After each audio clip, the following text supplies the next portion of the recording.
So I saw the Ministry of Ungentlemanly Warfare yesterday, and it was awesome. They kill so many Nazis in that movie. Like, they kill so many Nazis, I'm really surprised that the Trump mutineers aren't protesting and boycotting it and whining all about their hurt feelings on both sides and all the stuff that Trump mutineers do. But it is so satisfying to see that happen in a movie. And I really enjoyed the last Indiana Jones movie because he kills a lot of Nazis in it, is one reason. And also the Monkey Man movie because he kills a lot of Indian Trumpers, Nazis in that movie. But these are legit German Nazis getting killed in a historical context because it's based on true events. And I just hope that a lot of this is true. Like, the more of this is true, the better. It's such a great story, such a great adventure, and so cool to know. I guess people knew about this, but to know that at least some of the details about it were revealed in Winston Churchill's memoirs in 2016 and are kind of new to the world.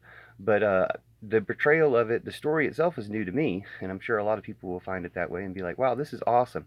And killing all these Nazis is awesome. And the reason that's so awesome right now is because, like, right across the hall in the theater, there's the movie Civil War, which you might have hoped and thought was going to be about killing off the Trumpers in America, like the quick little mop up operation that might be necessary to stop their little Civil War too, so they can lose that one a lot quicker than they lost the first one.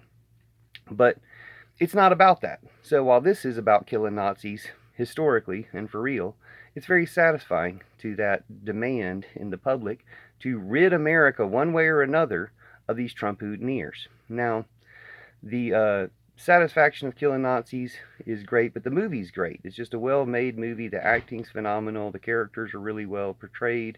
The girl who plays the girl spy is beautiful and amazing at acting and her whole role. Um, Henry Cavill or Harry Cavill, I'm not sure, the guy who I think played Superman. And I don't know that anybody's enjoyed the recent portrayals of Superman, but I don't blame him anymore because he was a great actor. I had no idea it was him until the credits, and just he was great as the lead actor in it and a great character.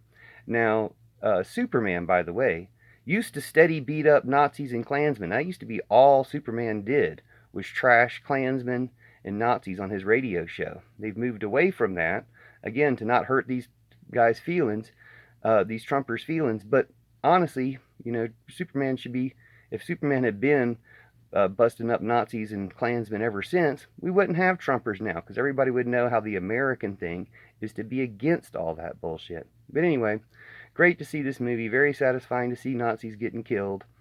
With very few exceptions, spoiler alert, killing Nazis young and old. And it's just great to see that in these modern times, when anybody who's responsible for genocide should be looking forward to people cheering on their demise. Keep that in mind, Trump Putineers and other Putin puppets around the world, and Putin your damn self. Anyway, great movie. Go see The Ministry of Ungentlemanly Warfare. The story of, I guess, one of the first modern special operations things. Oh, and Churchill is awesome in it too. I'm glad I didn't close this out yet before saying, I know they quote Churchill a lot. Know that people care about Churchill a lot, but I haven't personally cared about Churchill as an American, not really knowing that much about him.